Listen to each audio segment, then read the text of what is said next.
Hey, welcome to the channel. So we're going to be watching the PlayStation 5 DualSense controller.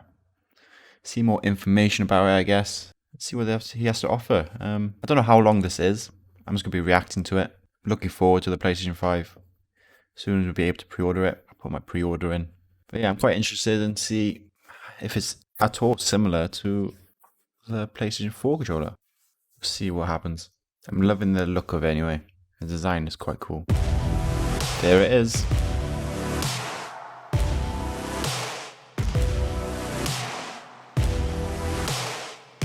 Oh wow, it's a bit bigger as well. This right here is the PlayStation 5 DualSense. Yes, it's powered up because we are going to go hands-on with the PlayStation 5. Hey guys, it's Jeff Keighley. Has he got the console this there? is a special Summer Game Fest stream. Really a special year for all of us that new consoles are coming out. And a lot of people have wondered what PlayStation 5 is going to play like. A big part of that is the controller and the experience of playing games, especially because this controller is a little different than the traditional DualShock. And I've got that here, my PS4 Pro DualShock. This is a form factor that really has been around since the original PlayStation. How is it different? In various different forms. There weren't analog sticks back then, but the DualSense introduces a couple new innovations, and having played it here for a couple of hours, I'll kind of summarize those for you before we get into some gameplay.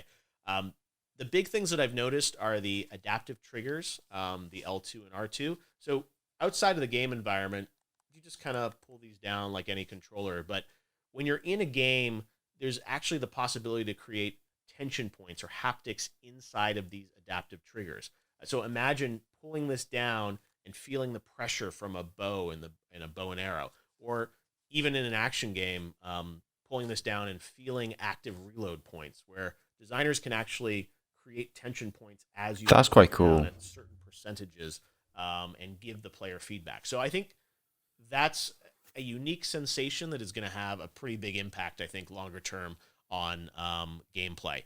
The other thing inside of this controller are the haptics. So PlayStation I want to hear about that. Rumble for quite some time, but the haptics add another layer to the experience. It's not just sort of one rumble point. So it's not just kind of on or off.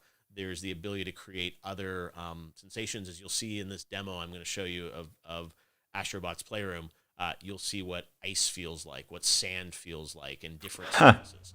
The other thing that I've noticed is that the speaker in the DualSense, it feels like it has much more range than the PlayStation 4 speaker, and it often directly ties into what's happening with the haptics. At least in Astro's Playroom, there's much more variety in the types of sounds coming out of the speaker. And I'm sure I didn't know there's a speaker on it. Differently, or may not use it as much. But at least in this demo, you really do sense that there's a lot going on with the haptics, and there's sound that ties into it.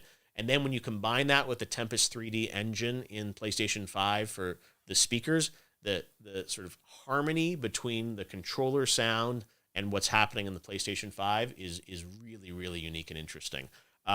So those are the things I noticed in it. Some people have asked also about, like, what's the weight of it? What does it feel like?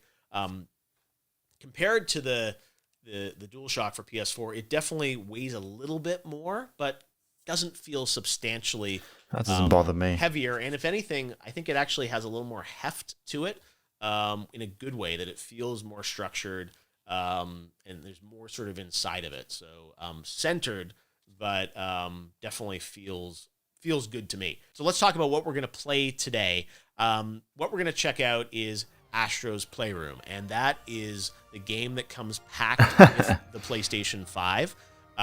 It is pre-installed on the system. You don't even have to download it. And it's not just like a tutorial demo of 15 minutes. It's a multi-hour game. We're going to get to play one section of it today. And I think the reason we're playing this is because it comes with the system, and it really showcases the controller. So, of course, everyone wants to see what Horizon Forbidden West looks like on the system. And this is a demo that is focused, I think, more on the controller and the haptics and the adaptive triggers versus trying to showcase the power of the SSD or, the true graphics horsepower of PS5. So that's all stuff we can look forward to. We've seen those games. at the event, and they look spectacular. So that's another aspect of PS5 that I'm sure hopefully we'll get to see more of in the coming weeks. But at least right now, we're going to look at the controller and how that relates to gameplay with Astro's Playroom. So let's call it up here and go hands-on live with PS5. So you can even hear the sound of my bot walking around. Huh. So full 6 degrees of motion as always. Looks like I'm going to have to flick up here on the pad. Same on the PlayStation 4, that was. And we are in CPU Plaza. The thing about this game, as you will see in this demo, there are a lot of references to the history of PlayStation. So Cooling Springs is the area that is open on Jeff's demo of this game. And we are going to jump in here and just go through this experience with the bot. All right, so we're on the beach here. There are beach balls you can play around with. There are some bots enjoying life, sunning themselves. Bot on vacation here. Should I disrupt them? Let's do it. How rude of me, right? And then we're going to head on over here into this sandstorm. Can we feel anything on the controller? These CPU fans. And again, when you get into this environment, I'm static here, but you hear the crisp sounds of sand coming at you. There's a tension in the controller. So that's coming out of the speakers of the controller then. Environment, and then you push further in. Here we are. And look, the rubber ducks are back. Remember the duck demos? I remember that. 3, I think that was. Rubber ducks. All right, so I have... I can't remember his name. It was like Super Rubber Dub or something like that. I'm going to push up on the controller to zip him up. This is the frog suit. And this frog suit shows off the adaptive controllers. So I'm going to move my controller left and right. And these adaptive triggers are really, really cool. And I've never felt something like this before in a console controller. As you push down on the controller, there's tension now in these adaptive triggers, and it's programmable.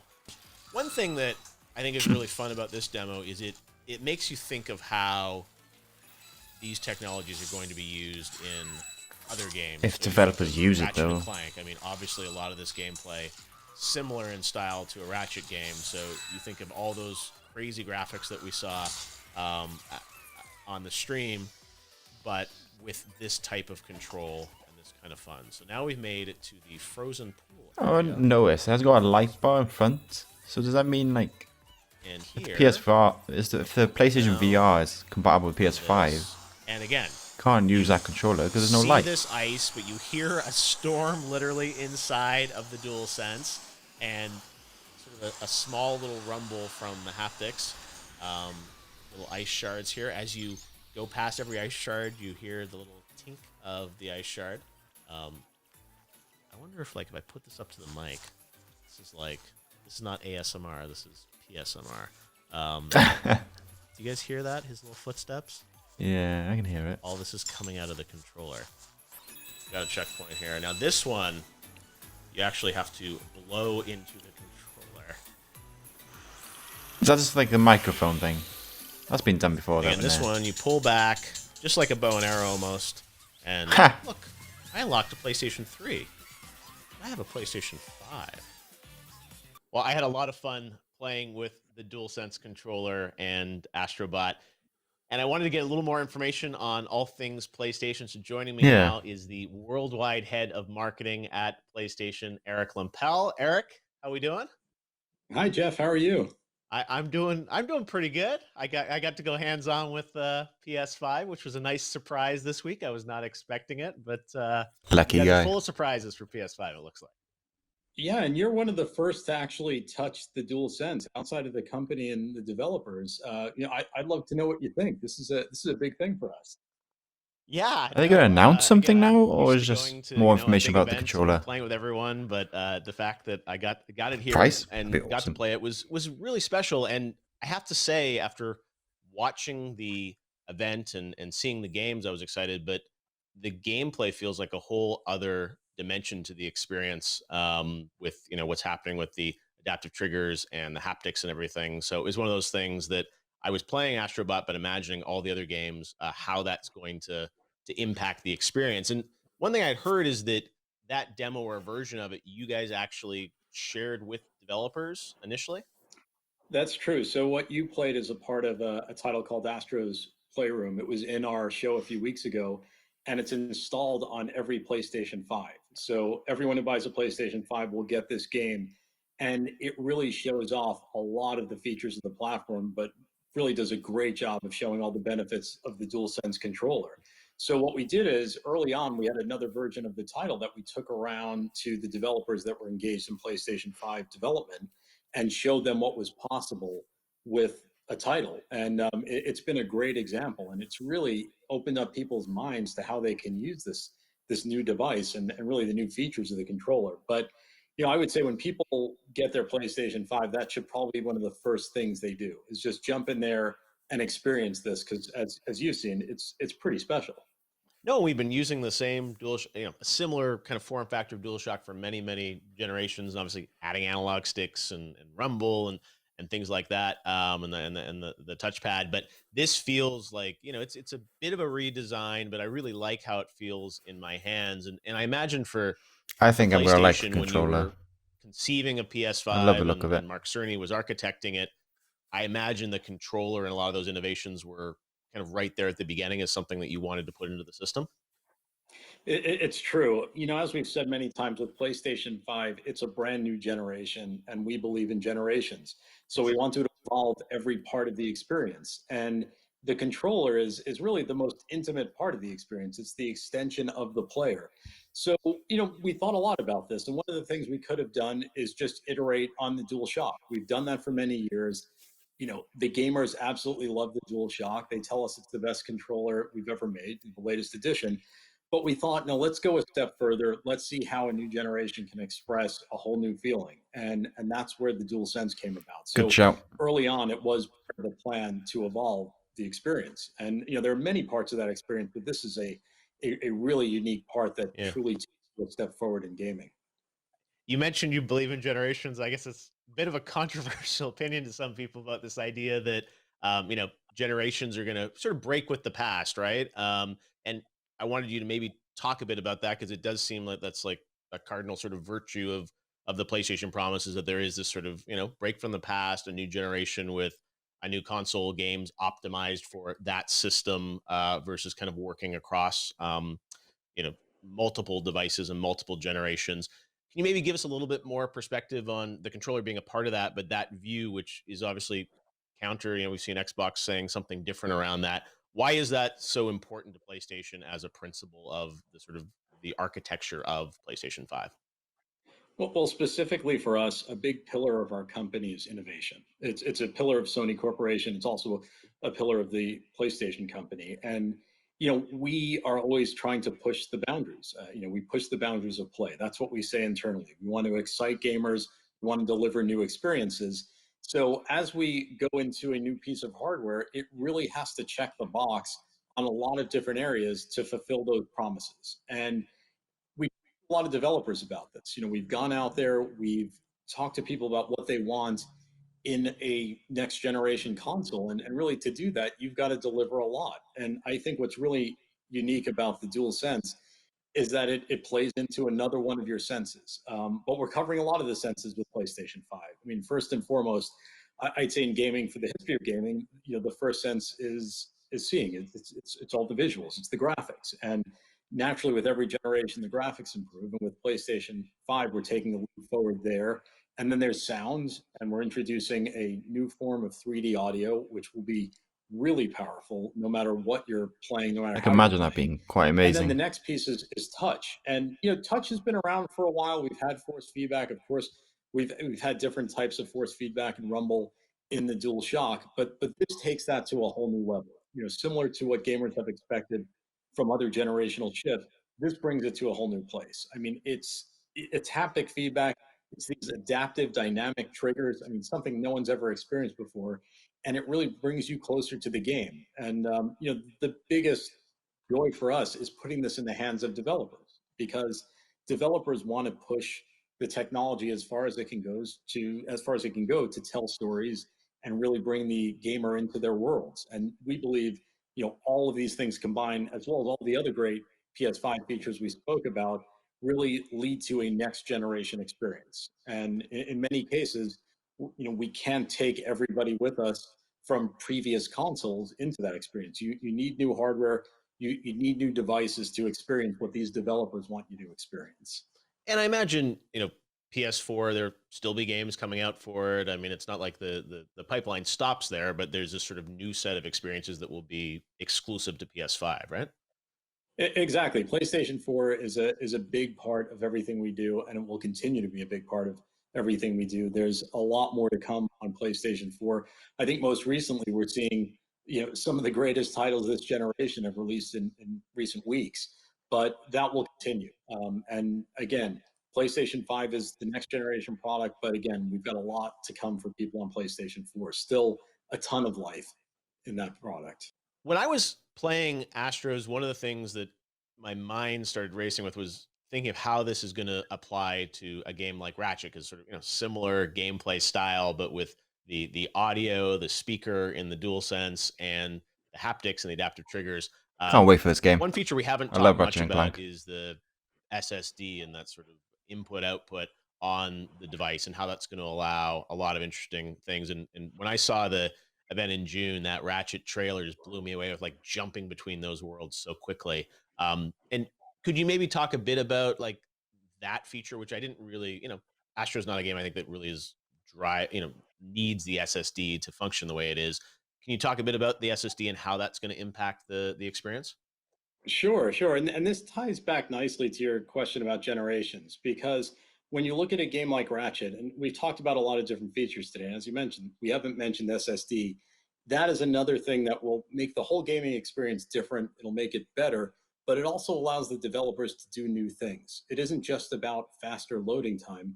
And you take a great developer like Insomniac, and they found a way to say, okay, look, here's a game that could only be made on PlayStation 5, on this generation, using this technology. A lot of what you saw in the show, jumping through those different worlds instantly, just can't be done in most cases. And it needs new hardware, it needs new power. So that's something we're looking forward to. I mean, all of these things come together. You combine that with 3D audio, with a controller, ray tracing. I mean, these are great experiences, and these developers know how to harness every piece of those features to really bring you a unique experience. And that really speaks to what next gen is for us. So that Ratchet game, like, couldn't be done on PS4. I guess if you did it, you'd have to fundamentally change the kind of the architecture and the gameplay of it. You would have to change it. You would have to change the way the game works. It would be a different experience. According to everything that Insomniac have told us, this hardware allows them to deliver on this vision. They could not make it. If they did, it would just be different. You would be playing a different type of game, and the experience would be different. Yeah, no, I have to say, after playing with the controller, DualSense, and the experience, I definitely got a sense of where you're taking things moving forward. And let's talk a bit about that, because you guys had the big event, so many great titles. I think gamers are very excited about PS5. I think we saw even this week there were rumors that pre-orders were happening, and the Twitter lit up. I don't know where these rumors start, but I have to ask you, like, Is it? are you about to press the button now for pre-orders? Like, when can we expect to get our PS5? No, definitely not now. We don't know what happened there. We had nothing to do with it. I got a message from someone saying people are lining up at stores, and we had no idea why. So I think it's safe to say, for all of your viewers, we'll let you know when pre-order will happen. We will let you know. It's not going to happen with a minute's notice. We're going to, at some point, let you know when you can pre-order a PlayStation 5. So please don't feel like you have to go run out and line up anywhere until you receive official notice on how that'll work. So I don't know how that happened. Don't know who did it. Wasn't us though. So Well, but look, I mean, as a marketer, I'm sure it's great to see there's that much anticipation for your product. oh yeah, no, look, we absolutely love all of the PlayStation fans, and we're thrilled that they're excited about this product. And again, with this product, we're trying to bring them experiences they didn't think were possible. And you're experiencing some of that. One of the first people to experience that. I'm glad you had the experience that you did, because that's what we're hoping to get out of this. And unfortunately, given the current situation in the world, we would love to be out there having gamers start to touch the product. We would have done that in normal Yeah. years. we can't do that. So it's really hard. I know a lot of people are watching this and they're going to really wonder, like, what are they talking about? They're gonna be angry at me saying, "Why did he get one and I Exactly. didn't?" Why did Jeff get to do it? But I think it's really hard to describe. I mean, you've heard us talk about this, but now you've gone through the experience and you can see it's different. One thing I wanted to ask you about, you and I have known each other for a long time, and I'm excited that you're in this worldwide role for PlayStation now to kind of unify, the messaging around the world. And there was a new tagline for PlayStation that showed up in the event in June, which I think was the first time people had seen it. And can you maybe tell us a bit about this new kind of tagline, which is global for PlayStation? Certainly, and thanks for noticing that. That was actually the last bit of the show. That was the last thing you saw on the show was this new line, which is "Play has no limits." And as you said, we've known each other a long time, and you've known how the PlayStation organization was structured. And in the past, we were really separate groups around the world that all worked together and laddered up to a parent company. And in recent years, we've started to globalize, and we've seen great benefits from that in many parts of the organization. And so another part of this was the marketing piece. And really, if you look at great brands around the world, they all feel similar, or at least to great degree similar. And a part of that is the global brand line. And these lines, if they're good, they stand the test of time and they stick with the brand for a long time. So this was a hard job for the team. We went back and we looked at this and we thought, what type of line would really satisfy the world and at the same time live up to our ambition as a company, as a brand? And that was "Play has no limits." That's what we believe. And there's many different ways to interpret it. So I'm going to leave it to all the viewers to interpret it the way they like. But for us, it is really about speaking to innovation and speaking about new experiences that you can have with PlayStation that you never expected. And really, it's how we push ourselves. We don't constrain ourselves. We want to push the limits of gaming all the time. And right up to the end of everything we do, we're constantly pushing to deliver something new, something best in class. And I'm excited about this because I would say, Jeff, you've been around the industry for a very long time. I would challenge you to name all of the PlayStation taglines this past generation around the world. You couldn't, because there were a ton of them. I was And gonna you could, say, I know greatness awaits, but beyond that, yeah, it's like, yeah, I yeah. don't even. So there were a lot of them, and that's why we really wanted to get this together. And of course, the line will be Was it for localized the players, I think, or something in the UK, maybe? for the players. Exactly, Yeah, was the line that was used across most parts of Europe, but yeah. there were a lot more than that. So we looked at this and we said, no, let's get one line that solidifies the brand. Also, look and feel of the brand is changing slightly. You saw some of that during the event a few weeks ago, and that will also be global. So we'll be a very strong global brand.